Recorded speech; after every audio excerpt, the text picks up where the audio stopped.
Hey there, this is the Resistor Vic podcast. I'm here to get folks thinking about politics as something that's really about regular people like you and me, and to realize that together we can make a difference. I'm Vic Myers. Welcome to the Resistance. So, first, let me say thank you to everybody that stuck through and watched or listened to last week's episode, because I went back and watched it.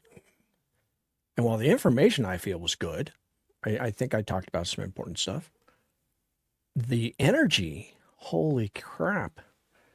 At the risk of sounding like Orange Julius Caesar, that guy had no energy. He was very low energy.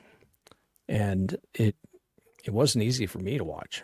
So if you watched it and listened to it and shared it or reposted it or restacked it or whatever, thank you very much. It means a lot to me.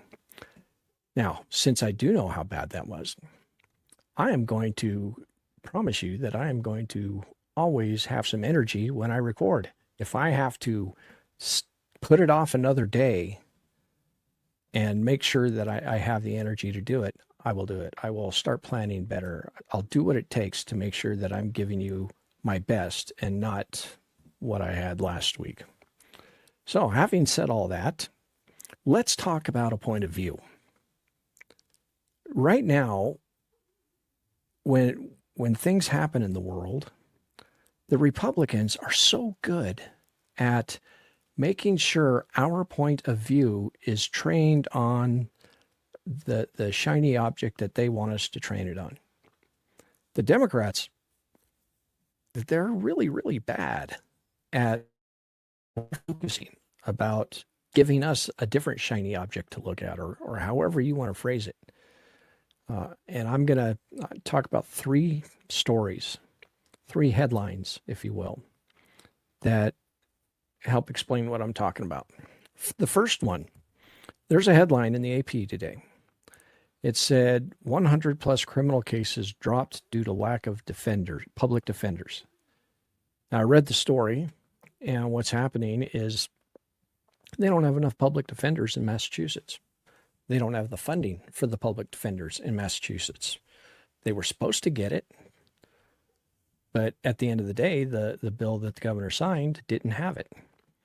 And the public defenders decided, you know what? They won't pay us. They won't hire more so that we have enough public defenders. You know, we'll spend money on the prisons. We'll spend money on the prosecutors. We'll spend money on the cops. But they don't want to spend money to make sure that somebody who's in danger of losing their liberty has a proper constitutional defense. So the public defenders, they said, we're walking out. And the system is not able to hire enough lawyers off the street to pick up the load. So that's why I want to say it was 127 cases got thrown out of court today, because there's rules. You have to give people their day in court. You know, we got that, I should know this one, Sixth Amendment right to a speedy trial. I think it's the sixth. So if you're not going to live up to that, then you got to dismiss the charges. Now, the charges can be brought again, but it's just going to create more and more of a backlog. And the politicians and the prosecutors and the judges are all talking about what a crisis this is. And if that's all you read, if you take that point of view, then that's exactly what it is, a huge crisis of criminals being let out to roam our streets and endangering the public. Fact is, most of those cases were very minor traffic offenses, drug offenses, not a big deal.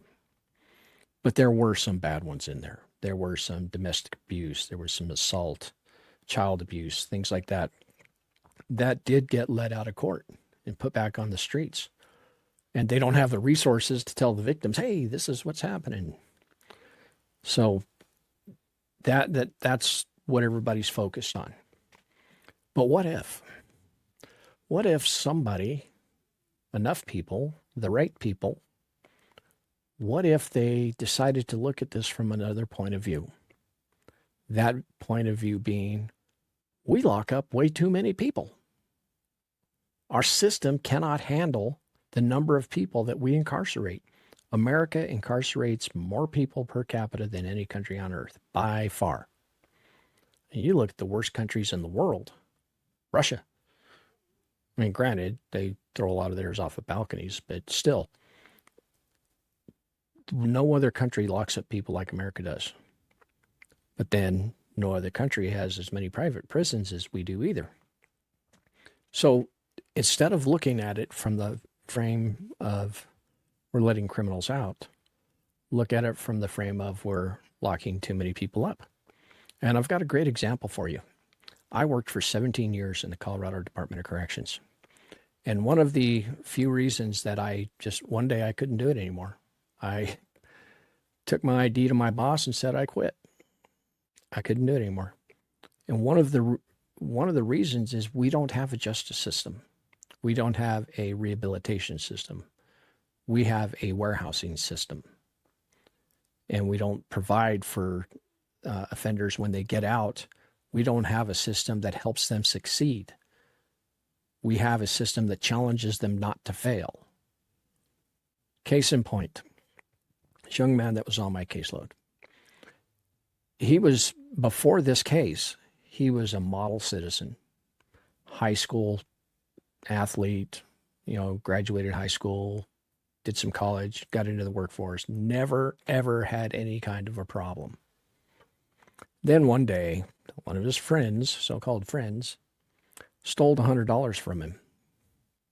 And rather than either write it off as a loss and get a new friend or call the cops, of course, that kind of thing's hard to prove. My son had a friend steal a gun from him, and he couldn't get the cops to do anything about it.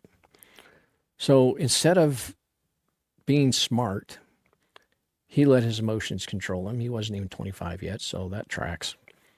And he went and took the guy's PlayStation, his game console. He's like, well, you took my $100, I'm going to take this. Well, the other guy, he went to the cops. He said, hey, this guy stole from me. Now, if that had happened to me, if I was the guy who took the PlayStation in the town that this kid took it, that town being Colorado Springs, El Paso County, it wouldn't have gone that far. I would have either been able to give it back or, the cops would have been like, that's your problem, buddy. But this kid had the fatal mistake of being black in Colorado Springs when he did it.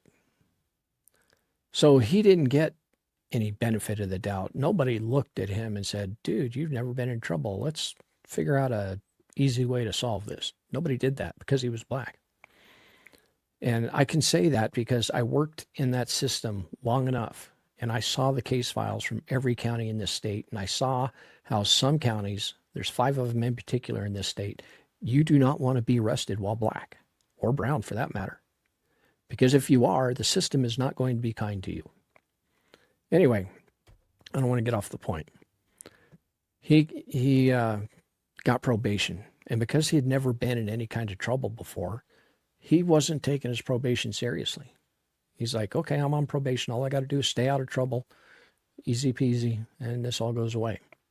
Well, it's not that easy peasy because if you're on probation in Colorado, you can't go to a bar. But he did. He went out with his friends one night. They went to a bar, and guess who was there? His probation officer. Boom, you're arrested, buddy. Got sent to the halfway house. Now, that woke him up. He's like, oh, my God, I got to toe the line. I got to follow the rules. I got to do everything just right. And he was trying. He was really trying. And this is backed up by all of his case, all his file, all the notes in his file backs this up. There was this guy at the halfway house that wanted to fight him. Because halfway houses, they're private prisons, and they all run for profit, low-paid workers, very low level of professionalism. They don't care what's going on. So this guy kept trying to get him in a fight, and he kept avoiding it. But one day he was unable to avoid it, got in a fight. What happens next? Prison. It's automatic. If you get kicked out of the halfway house, you're going to prison. So he came to my prison, came to my caseload, And he had a parole hearing within a month or two. And I told the parole board, I said, look, this guy's in prison because he's black. He's in El Paso County. There's no way he's here if he was in this county or if he was a white kid and the same thing happened. And the parole board agreed with me and they gave him parole. As far as I know, he succeeded from there out. He's probably got a wife and kids by now. But the point is, that's somebody who didn't have to go to prison. That's somebody that didn't need to be locked up. And minorities in this country are locked up far more as a percentage of the population. You know, I don't remember the numbers right off the top of my head, but the percentage of the minority population that goes to prison is much higher than the percentage of the white population. And it's not because they commit more crimes. It's because of cases like the one I just talked about. Anyway, we don't need to lock up that many people. So when you see stories about all kinds of criminals being let out on the street, and they're talking about how horrible that is, instead of just saying, yeah, you know, that is a bad thing, that's terrible, and we need to hire more public defenders, which they do, either way they do. Instead of just going along with the same narrative they're feeding you, try another point of view and ask yourself, but do we really need to lock that many people up? Could the public defenders do their job if we didn't feed them so many accused criminals to take care of? That's one. The second headline I saw today, record low birth rate. That was in the AP. The United States of America has the lowest birth rate on record in 2024, according to the CDC. And India, there was a paper from India that covered it too. And the solution is for the government to pay for IVF and bonus checks for having babies. That's never going to happen. I mean, the IVF thing's never going to happen because the minute the government starts paying for IVF, then the Christian nationalist nut jobs are going to say, oh my God, what about all those babies being thrown down the drain? So that ain't happening. And the fiscal conservatives are never going to agree to give people checks just to have babies. No, their approach is take away contraception, take away any right to abortion. They're working on taking away a woman's right to get a divorce. They're trying to set up a society where we keep them women barefoot, pregnant, and in the kitchen. That's what they want. And that's the point of view that dominates. I mean, I'm not saying that everybody agrees with that point of view. That's not what I'm saying at all. But everybody is focused on that point of view. Phony solutions or radical laws are the solution to underpopulation, or what they view as underpopulation. That's their view. We have to have more babies, period. But what if we look at it from several other points of view? One, the only reason we need a growing population is because that's what the capitalist system demands. I mean, that's economic science. When you have capitalism, like American capitalism, it is wholly dependent on the next generation being larger than the previous generation. Because if the population's not growing, then the company that's selling the widget isn't selling more widgets. So the company has to continuously grow in order to profit, in order to make all those guys on Wall Street happy. They need to increase their revenues. So if the Democratic Party was anywhere near as skilled as the Republican Party in shaping a point of view or changing a point of view, you know, the Republicans say, look, shiny object, and everybody looks. The Democrats are like, I wonder what kind of a shiny object I should present. And why do I need a shiny object? Do I really need a shiny object? That's what the Democrats do. So we need to take it upon ourselves to find a point of view, to look at other points of view, if you will. For instance, what if, just saying, what if we were able to convince more people to look at it as Well, young people aren't having babies because they can't afford the rent, because they can't afford the diapers, because childcare costs more than a college degree. Maybe that's why people aren't having kids. Or maybe they're not having kids because we are becoming a tyrannical country where they're taking away women's rights right and left. And people don't want to be in danger of being pregnant because it used to be being pregnant was a happy, joyous occasion, and now it's a gamble. If you're in the wrong state, becoming pregnant can kill you. So maybe that's why people are slowing down on the whole having kids thing. Or what if young people are looking at the direction our country's going, saying, I don't want to bring a kid into that. The world, they're looking at the world. They see possible World War III growing out of Israel and Gaza, plus Russia and Ukraine. And there's the threat of China and Taiwan. They look at all that stuff and say, you know what? This world is pretty jacked up. And they can't see any solutions to people solving stuff because America has retreated. If America was not paying for the genocide in Gaza, and if America was paying to help defend Ukraine, then maybe the younger generations could be more hopeful. But we're screwing it up. So maybe that's why young people aren't having babies. Or, again, here's another point of view. What if they look at the failure of all of the countries, but especially America, to attack the climate change crisis?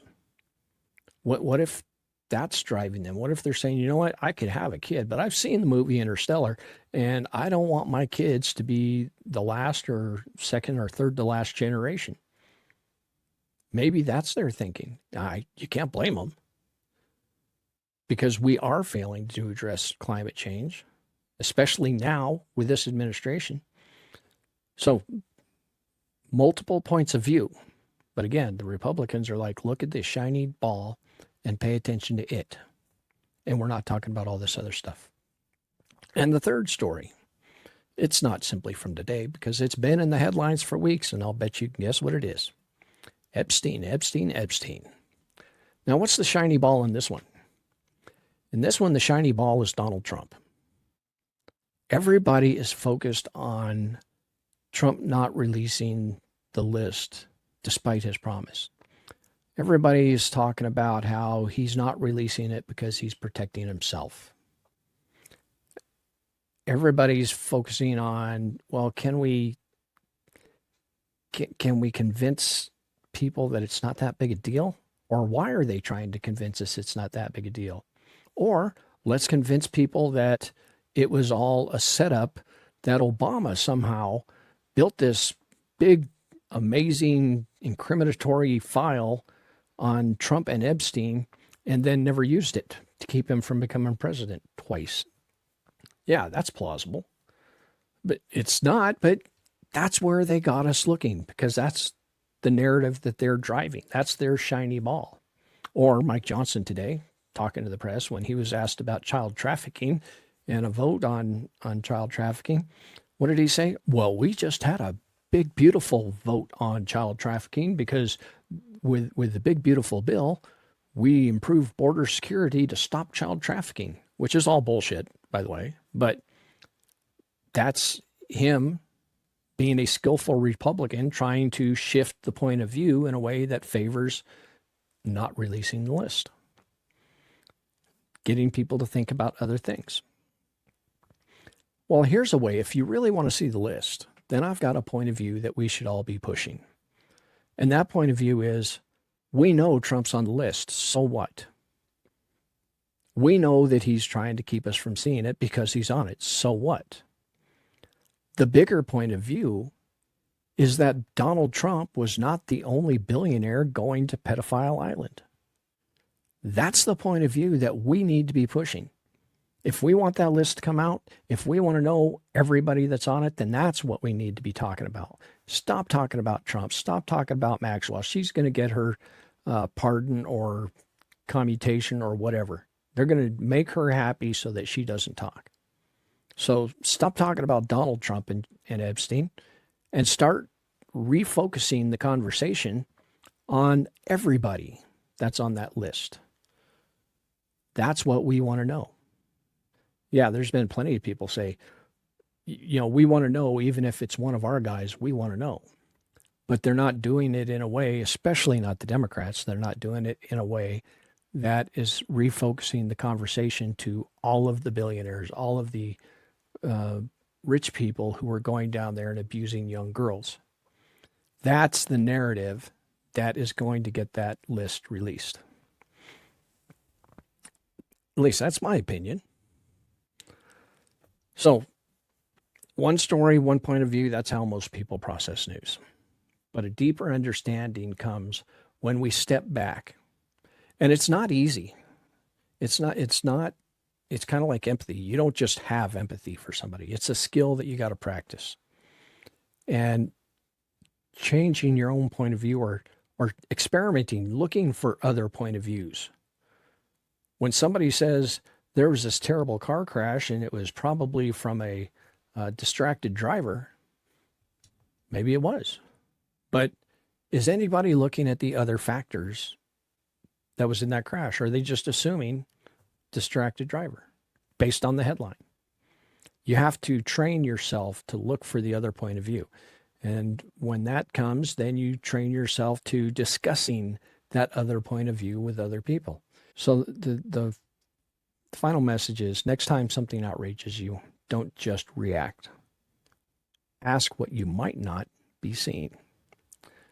So there you have it. That was episode 8. I hope I had more energy this time instead of that zombie I was last week. Next week, I am working on, I don't know if I'm going to get there, but I'm working on trying to find somebody who is a on-the-ground campaign volunteer in the Florida special elections. I sent a message out to Z. Cohen Sanchez and I asked her if she could help me find somebody, and she's going to try. But I want to bring to you the voice of somebody who is just a run-of-the-mill Main Street American who got involved in that election. And I want you to hear from them about their experience, about their motivation, about how they felt with the results, how they felt about the DNC's lack of involvement until the last minute. I want them to tell us everything because I want you to understand that politics in America is not what you see on TV in the headlines. There is another point of view. And if I can help you understand that other point of view, then maybe I convince a few more people to get involved at the grassroots level. That's how we change this in the long term. So, yeah, that's it. Thank you for giving me your time. I hope I made it worth your while. Good day. Well, folks, looks like we're back at the barn and it's time to call it a day. I sure do appreciate you spending your time with me. If you want to help keep this podcast going by supporting me, you can get a paid subscription on Substack, where I'm Resistor Vic. Or if you're the type that'd rather go to PayPal, I'm also resistorvic@gmail.com. Thanks again.